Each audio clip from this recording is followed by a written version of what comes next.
Hello and welcome to Wrestling at Random. I'm Jeremy Deemer. And I am Adam Summers, and you are in season 6 of Wrestling at Random, where the theme is more wrestling than ever, somehow more wrestling than the more wrestling than ever we had in season 5. We have roughly doubled the amount of wrestling that is in the randomizer, both publicly available sources, whether they be YouTube, wherever the WWE Network resides at the time you record this, any other variety of streaming services, but also private collections, things available on the dark web, as I call it, the Silk Road of professional wrestling we walk from time to time. It's brought us a lot of different stuff this season. Here, this week, the randomizer takes us back to one of our sweet spots, one of our territories that we always enjoy seeing, a territory that is near and dear to the heart of our close, longtime personal friend and a cherished, valued listener to this podcast, one Mike Sempervive of the Mid-Atlantic Pod himself. It is Mid-Atlantic Wrestling from August of 1984. And what this means is, if nothing else, we're going to hear Bob Caudle calling professional wrestling, which always makes me very happy.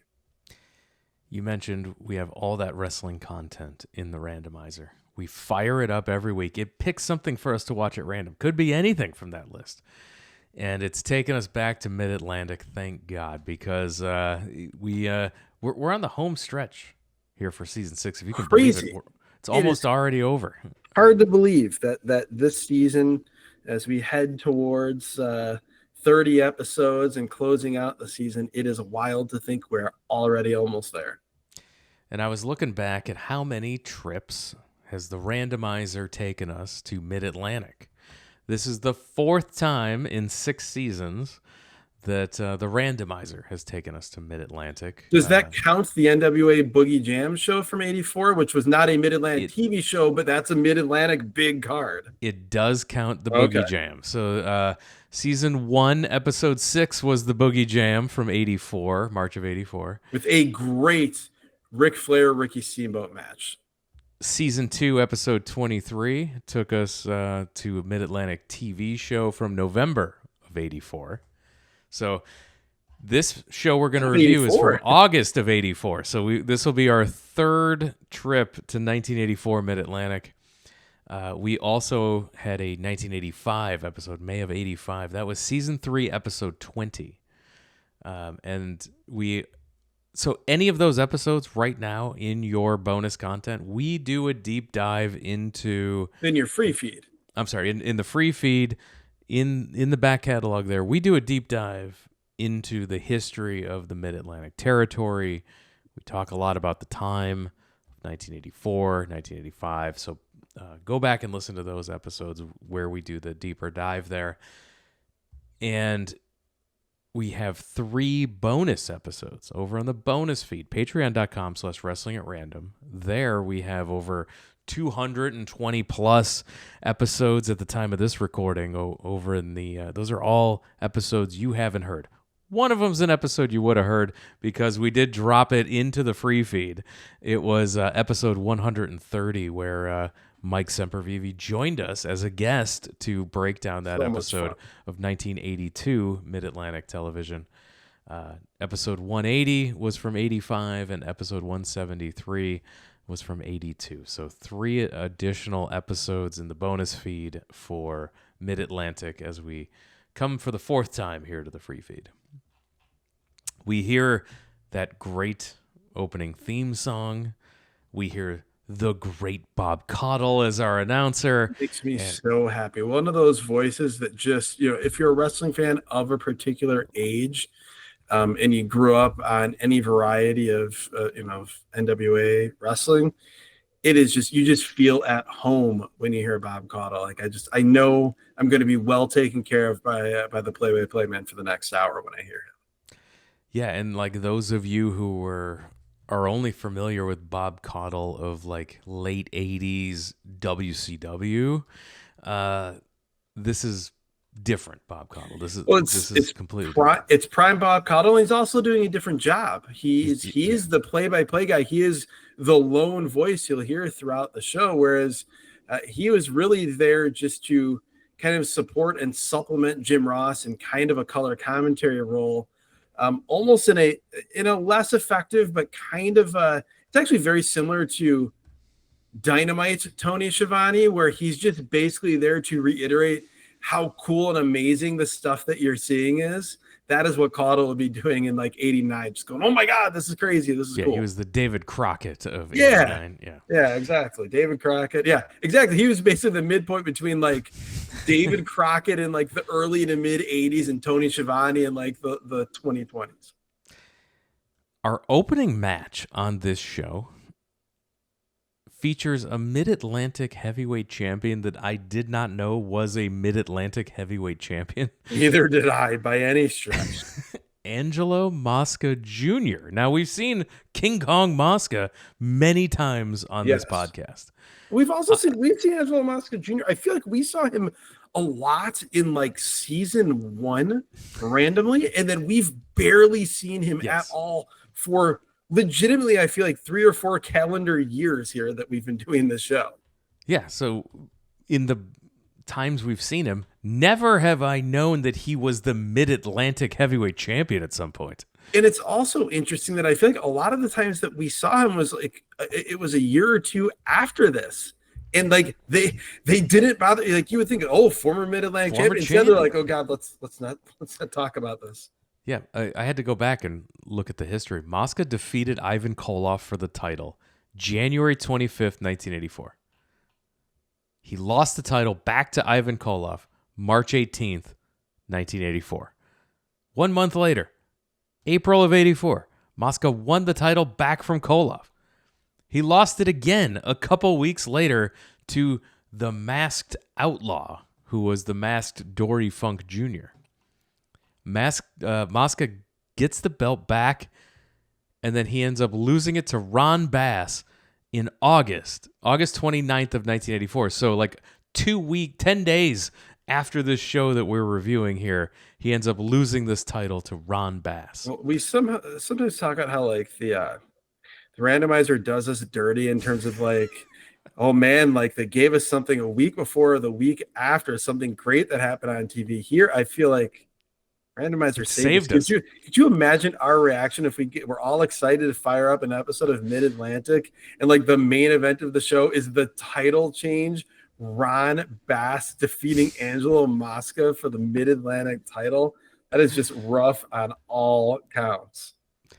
It's so weird too that Masca Jr. has no charisma, like negative charisma.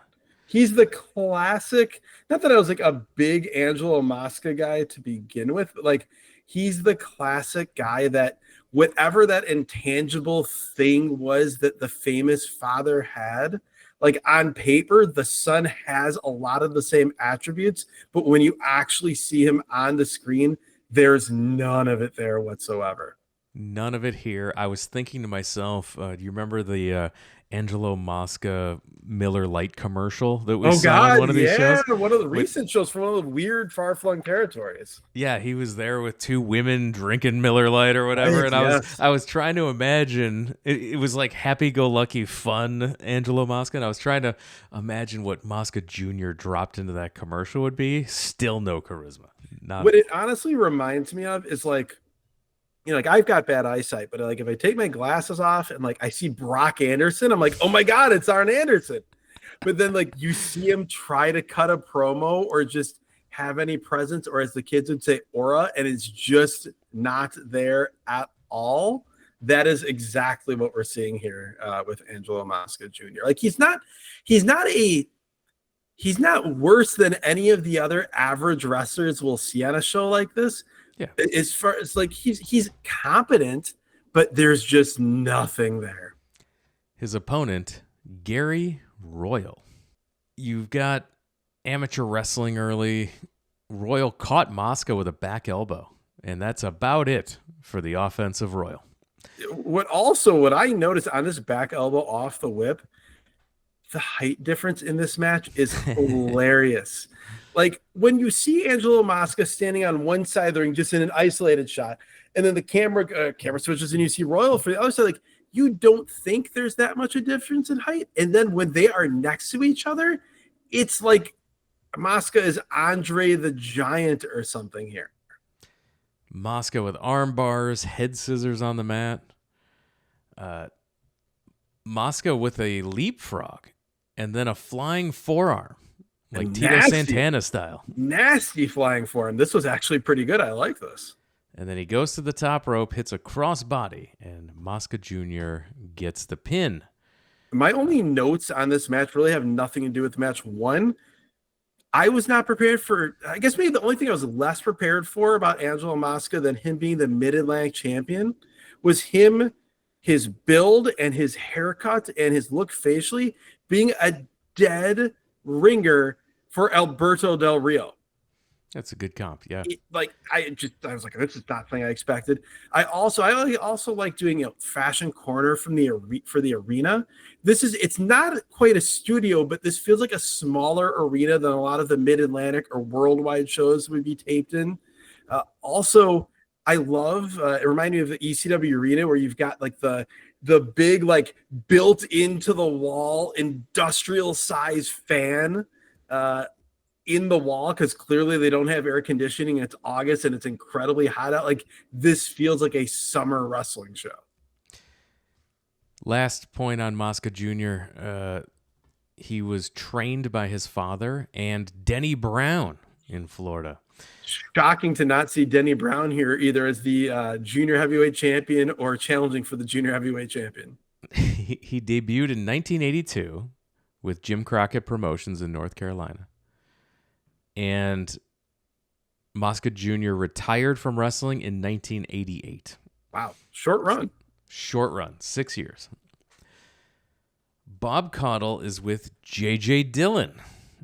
J.J. Dillon's here. He tells us that he's the greatest mind in wrestling today, and he thinks that Paul Jones should be treated with more respect. So this is... J.J. Dillon is introduced as like this is his first time in Mid-Atlantic, and Bob Caudle introduces him in 1984 as a great wrestler and manager. And we always talk about this JJ, but it's so funny. He looks no younger here than he would in like the late 90s as like the figurehead president or commissioner of WCW, and like we're led to believe that he just wrestled a match last week. It's very funny. It also is interesting how he basically starts his promo off by saying he's honored to be here and saying everyone is wrong to assume that there would be an issue with him and Paul Jones. And like you said, he thinks that Paul Jones is being mistreated, and he assures us that now Paul Jones will be treated well going forward. We go to the ring. Brian Adidas taking on Bobby Bass. Brian Adidas, who we would know as Brian Adias in World Class. Here they call him Brian Adidas. Bobby Bass. Is this No Class Bobby Bass? This is Bobby Bass here. High-waisted, long purple tights with a bald skullet and yellow boots. Everything I want out of a man booked to lose a match on a wrestling show in the mid-1980s. This man understood the assignment and looked the part tremendously. His barber understood the assignment. His dietitian understood the assignment. They all got what we were going for here. They keep saying, Bob Caudle keeps saying, young Brian Adias, and he does not look a day under 40, even though he's probably like 22 years old. It is, in fact, the 80s. Yes, we know him from his run in World Class. He's a longtime friend of the Von Erichs, so he worked in Texas. It was surprising to see him here. I don't think of him having a run in a lot of different territories besides World Class. Headlocks and tackles from Adidas. Adidas leaps from behind onto the shoulders of Bass. Victory roll into a pin for a 2 count. I thought this was the finish. Yeah, I was not expecting Brian Adias with this like delayed. It was like the victory roll position, but the way like Ricky Steamboat would sit up on the guy's shoulders before he did his version of a flying head scissors. That's what was going on here. And then, he rolls through. Not the finish. We're getting a heck of a near fall here from Bobby Bass. Yeah, and then the actual finish was an airplane spin by Adidas for the quick pin. Wrong finish, but wrong move. Yeah, it's an airplane spin into a rather gentle fireman's carry drop. Put a pin in that sequence and that finish for later on in the show. Nothing about this screamed to me Brian Adidas, future big star. We then go to Bob Caudle with Whaoo McDaniel and Tully Blanchard, who are both dressed in suits. Whaoo McDaniel has recently turned heel and is teaming with Tully Blanchard. This is where I feel like we need Mike Sempervive. We do. I pride myself on remembering things about professional wrestling when I really don't remember anything else about my life or my loved ones.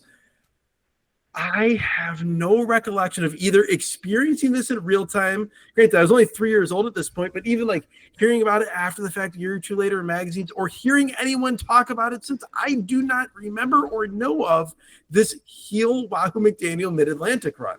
I am so glad you said that, because I'm like, my notes say almost the same thing. Like, Wahoo's in a suit and he's a heel, and he's teaming with Blanchard. With Tully Blanchard? Like, what are we going to see? Magnum TA and Tully Blanchard teaming next?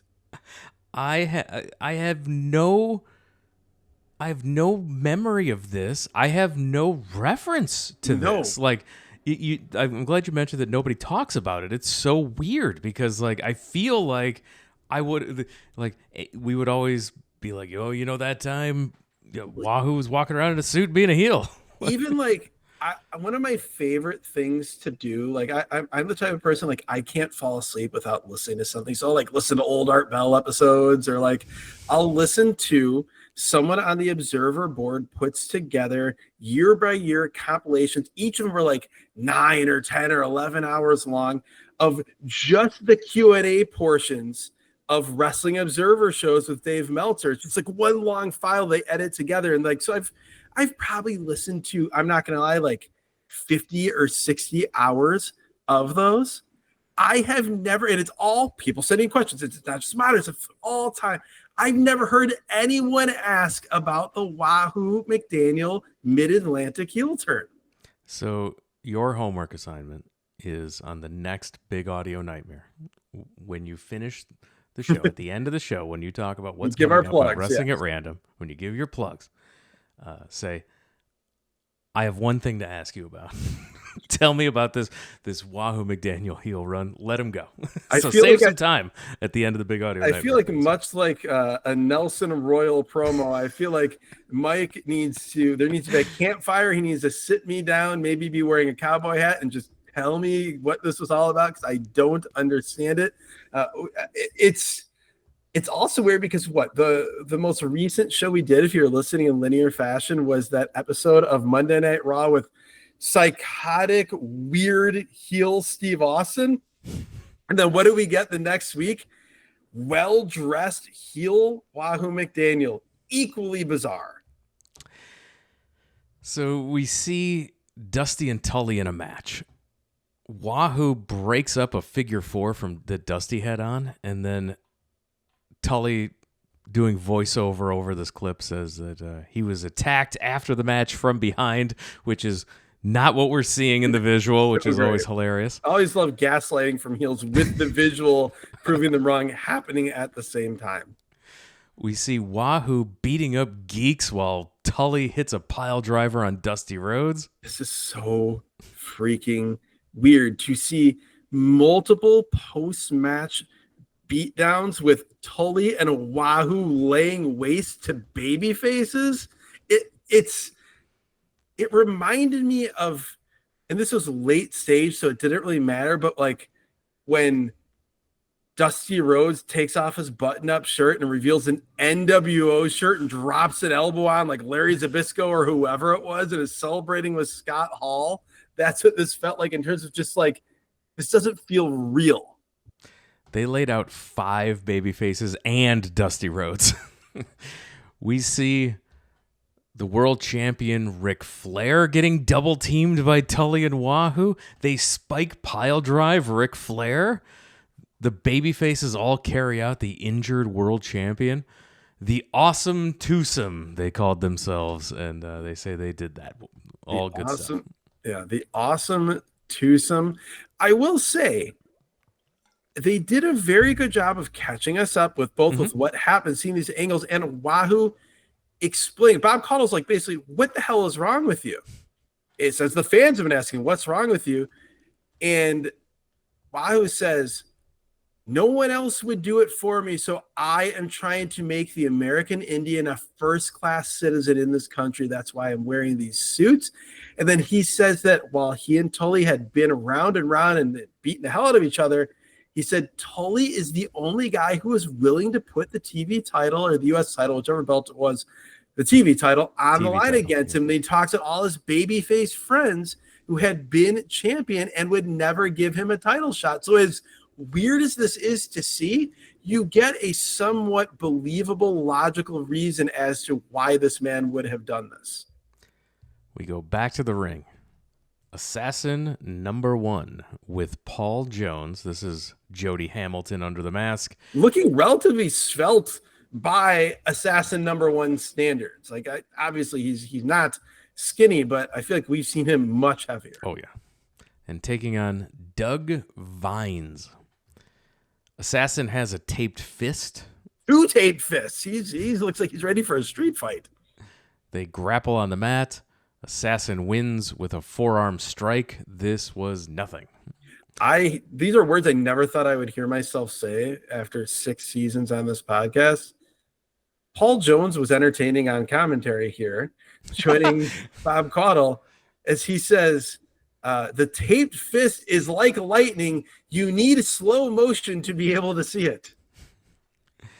Caudle interviews the Renegade and Mark Youngblood about the upcoming Starrcade 84.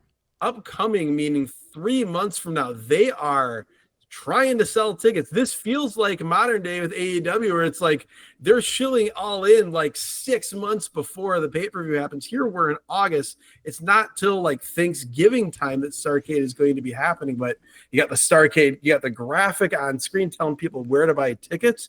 We should tell people this is not the Renegade of 1995 WCW, who we've seen in recent shows on this podcast. This is the Renegade, who they bill as the older brother of Mark Youngblood here. These men are terrified of cutting a promo, particularly Mark. He keeps like nervously rubbing his arm with his hand.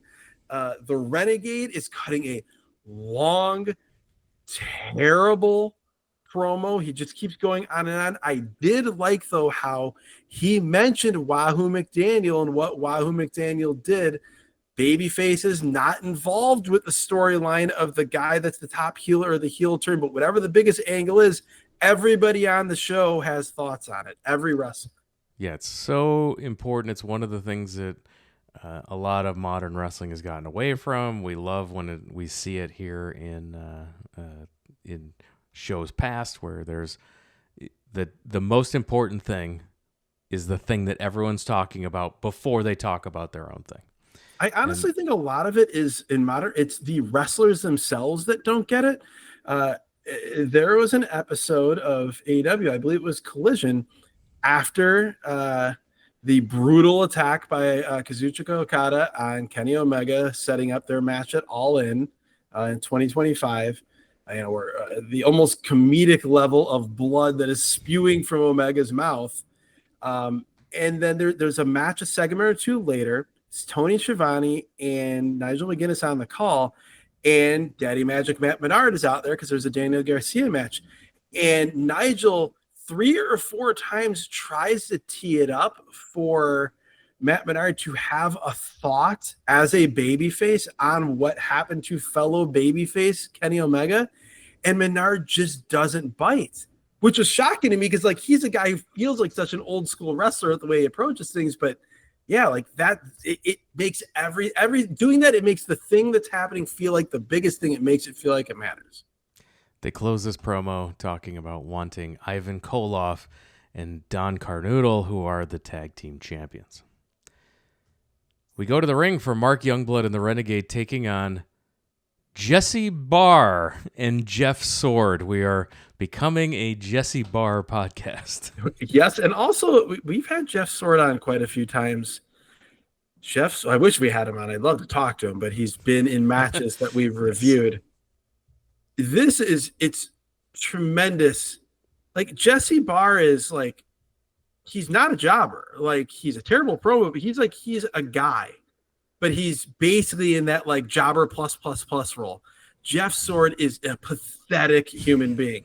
And so I always enjoyed when you would have that combination of guys to see how they would keep the guy who is still at least somewhat of a guy strong while teaming with one of the weakest men on planet Earth.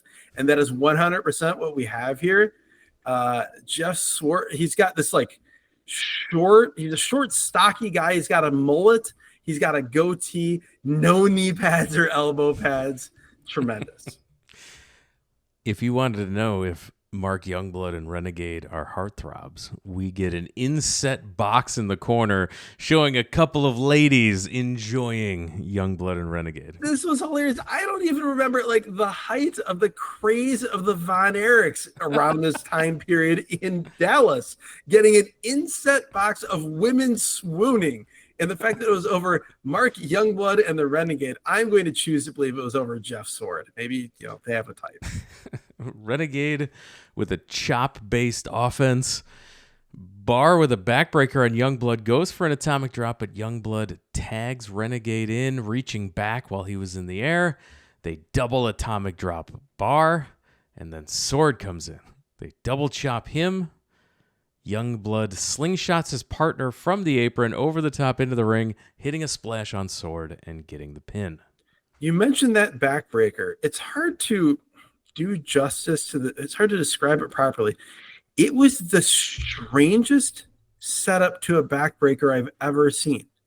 Mark Youngblood just casually walks right into the waiting arms of Jesse Barr, who hits this backbreaker. If you seek this out, if you can find this, it's worth watching just for that, because it's one of those like one-of-one executions of a rather basic random wrestling move. The Nature Boy Ric Flair, the world's heavyweight champion, is here. He's wearing a spectacular white suit. A white double-breasted suit. I don't think I've ever seen anything like this before. Tremendous. He has this weird, like, extremely odd tan on his forehead. Like, the upper, like, and it's sort of diagonal at the top of his forehead. Like, it's very, very tan. But then, like, the fresh scar marks a lot of wounds aren't tan. So it's like he's like almost orange up to like an inch from his hairline. And then it's pale up to his blonde hair, but then there's these bright red, freshly healed scars. It is really odd looking. He says that Whaoo and Tully are in trouble. Whaoo has hurt the fans and friends of his. Flair's tired of it. He's tired of the creep, Tully Blanchard, which is a great way to describe Tully. He calls him a creep. He also calls him, quote, a sniveling, sick little freak, unquote. And like, hearing Ric Flair badmouth Tully Blanchard and hearing Tully Blanchard badmouth Ric Flair is so fun, because you think of them as being together in the Horsemen, and those characters worked so well together, but man, do they work well on opposite sides too. Flair has found Blackjack Mulligan, so there's nothing that will hold them back. Flair is waiting to hear Blackjack Mulligan's answer. And we're told we have a clip of Blackjack Mulligan. Apparently, behind all of the background noise, he accepts Flair's offer and he's coming back. This whole thing was weird. He says he doesn't know what Blackjack's answer is going to be. We're going to see it now.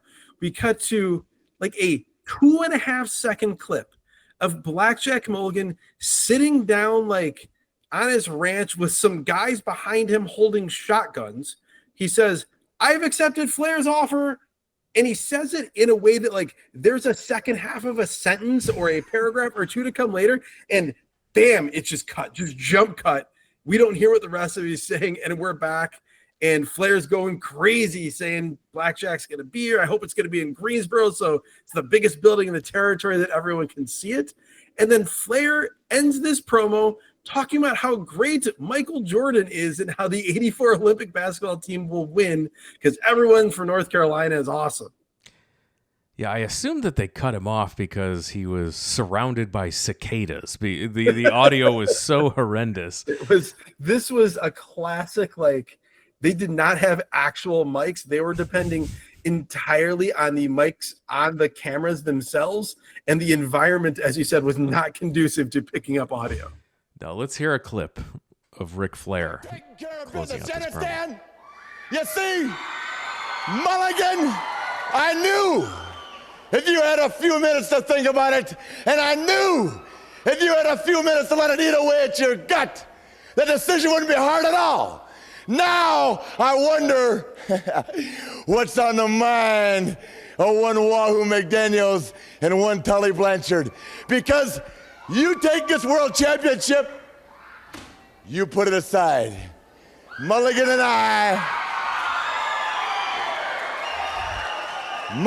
myself, and I don't care if it's Charlotte, Richmond, Norfolk, I hope that it's in the biggest building in the Mid-Atlantic area, Greensboro, because Mulligan, we're gonna walk that aisle, woo, just like we used to. And now, Whaoo, you are that sniveling, sick little creep, Tully Blanchard, gotta face up to what you started. Woo! What a glorious night! Bob Connell, one more word. And I want all the people out there to think about this. We've got some fine representatives on that Olympic basketball team that we know is going to bring back the gold. I'm talking about Michael Jordan and Sam Perkins. I believe there's a boy from Duke there too. Carolina Blue. I'm a Cavalier, I'm a Tar Heel, I'm a Gamecock, I'm from the Mid-Atlantic area, and Whaoo, you and Blanchard take Texas and stuff it, Daddy. Woo! This was awesome because usually Babyface Ric Flair from this era can kind of be a boring promo because he ends up being like too complimentary of everyone. Here, like, it starts, he's like talking how great Mid-Atlantic is, but then he's awesome as a babyface, just talking trash about Tully Blanchard and Whaoo McDaniel. Dusty Rhodes is with Bob Caudle. Dusty has great delivery as always. He says a lot of words. He calls out the Russians. That's all I've got out of this promo. He's talking about the TCB tour, taking care of business. USA Basketball says he's so excited he can feel it in his toes. And yes, my notes just say, Dusty is just saying stuff. But my God, is it compelling? He's basically saying, F the Russians. He's talking about unity. He turns into a preacher at the end of this. This is just unhinged Dusty Rhodes in a black polo shirt being Dusty Rhodes. More talking as Johnny Weaver is here with Bob Caudle. Which would be quite often on a worldwide and sometimes on Mid-Atlantic TV, like that would be the commentary duo. So it's a little weird to see him just here for this little segment. He's got 2 stars. Like, there's 2 wrestlers. I don't know if he's going to manage these guys or he scouted them and is bringing them to Mid-Atlantic. He's the Scott Boras for these 2 men. But the 2 men, we see the first guy. We get a little video package of the first guy. That first guy is Barry Windham. Hell yeah. Early to mid-'80s Barry Windham. Bring it. Yes, we see clips of Windham hitting that Barry Windham classic flying clothesline. Yeah, this is footage from Florida that we are getting here that Johnny Weaver is bringing to us. The other guy that Johnny Weaver's bringing in is Mike Rotundo. And we see clips of him doing some amateur-style pro wrestling. Boring amateur stuff. We've had way too many appearances of him, but like 1 out of every 10 appearances of Mike Rotundo, we're like, oh my God. Mike Rotundo actually has flashes of being awesome. I see it. There was a Mid-Atlantic show. I can't remember who he was teaming with, but it's a squash tag match, and he was a murderer in that match. It was great. This is one of the other 9 out of 10 appearances. It is. And they should have shown the Rotundo clip first and then the Barry Windham clip. Yeah. This clip was made significantly worse by showing it after the Barry Windham clip. What also is bad about this, well, for one, he's wrestling a young Tommy Rogers, and I want to see Tommy Rogers doing Tommy Rogers things instead of Mike Rotunda doing Mike Rotunda things. But we just saw earlier on this show, Brian Adidas use a airplane spin into a fireman's carry to get the pin. Here, the finish of this Mike Rotunda match is him doing an airplane spin into a fireman's carry takedown for the pin. We get more talking. Tully is back with Bob Caudle. They're just telling us that Whaoo and Tully, they'll both be at Starrcade 84.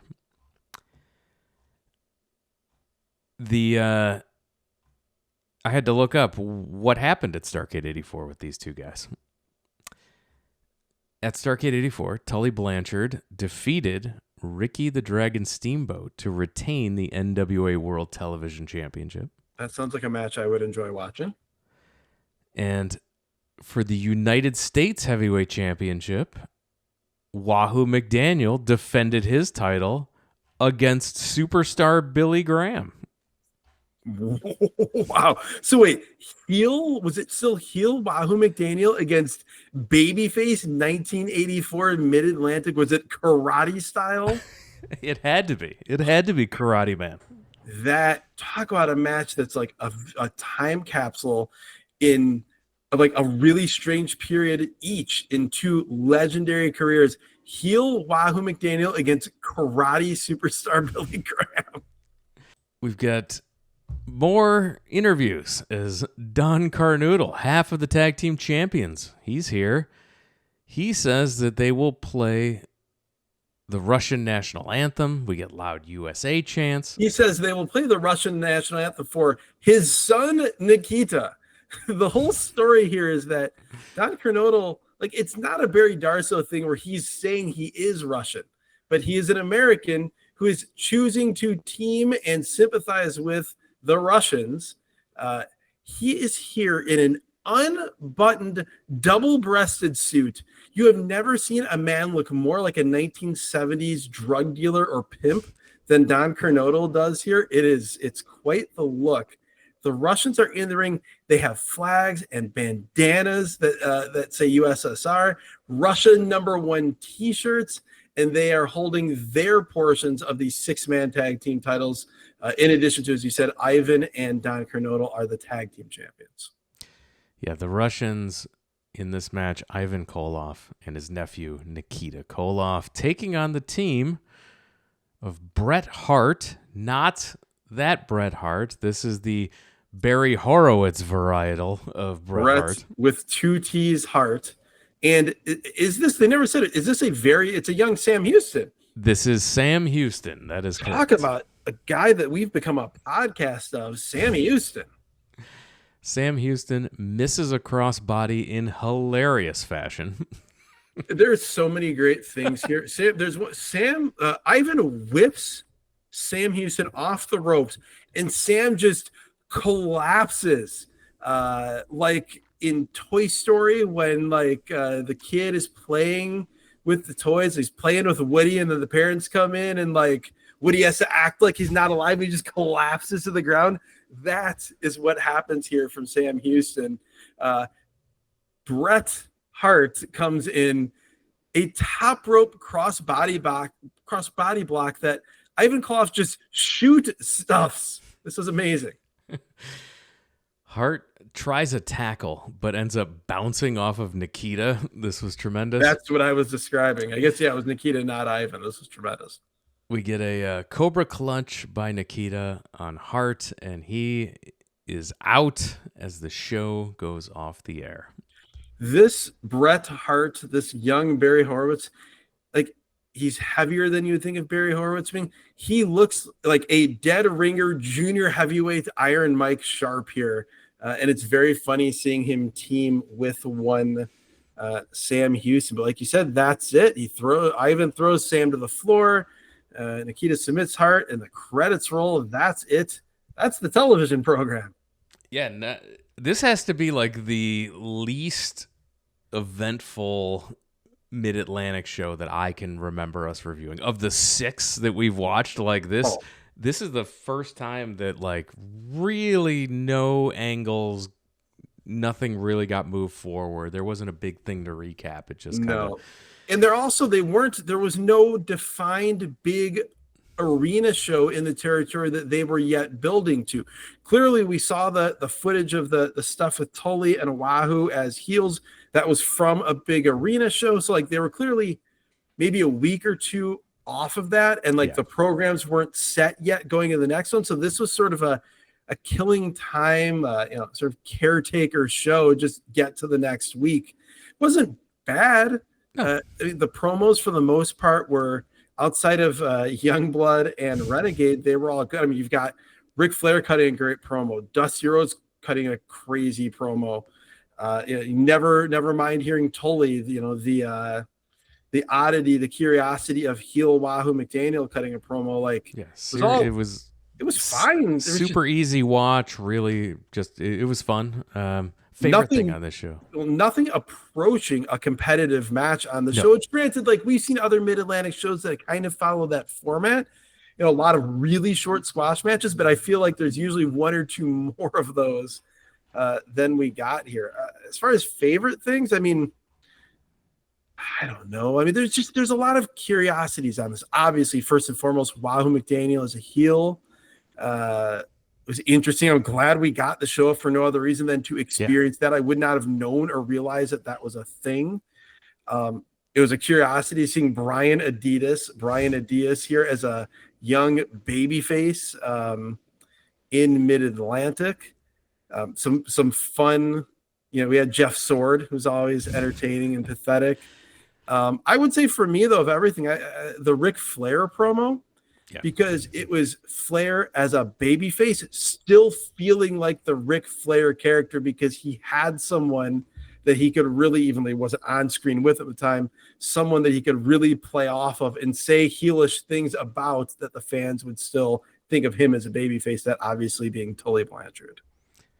Yeah, for me, I think the only thing in ring, I loved the spike pile driver on Ric Flair. I thought from the footage from the arena, footage. Yeah, I thought that was really good. Worst thing on the show for you? Again, nothing super offensive. No, it's tough because there's nothing offensively bad, and the things like Sam Houston collapsing into the ropes for no reason. That was highly entertaining, even though that certainly wouldn't be good. Jeff Sword was delightfully pathetic, which we always appreciate. Honestly, I don't know. Like the things that weren't great just kind of blended in. I mean, I would say, honestly, the best thing on the show was what wasn't on this show, which was that we did not have to see Angelo Masca Jr. and Outlaw Ron Bass. That we dodged that just barely from the randomizer. So yeah, I would say probably the worst thing on the show, even though it was at the beginning, was Angelo Masca Jr. being the Mid-Atlantic champion, which is like, obviously you had the world champion a lot in the territory, but like that was the top belt, one of the top belts singles wise in the territory. And man, does it feel like very Western States heritage-y with Angelo Masca Jr. having the belt. Yeah, I agree with that. And with that, we're going to see what the randomizer pulls next week. It's only got a couple more pulls left in season 6. But if you want to find out what we're going to be reviewing next, if you want to interact with the show, tell us what you think about this. Call us a moron for not knowing about this Whaoo McDaniel heel run. You can interact with the show via social media. We're at Wrestle at Random on all the social media platforms. You can also interact with us via the YouTube channel. Over there, that's a video version of this podcast. Even if you don't consume your podcast through the video medium, going over there, throwing us a like, subscribe, helps us work the algorithm so other wrestling fans can find the show. And it's a great place to interact with us in the comment section over there as well. And if you listen to Spotify as your podcatcher of choice for audio, don't forget the video is also included in the feed over at Spotify as well. Places you can see the podcast as well as listen to the podcast. As we wrap up season 6, we will be on a break, but where we never have a break is over at the bonus feed. The bonus content continues to roll.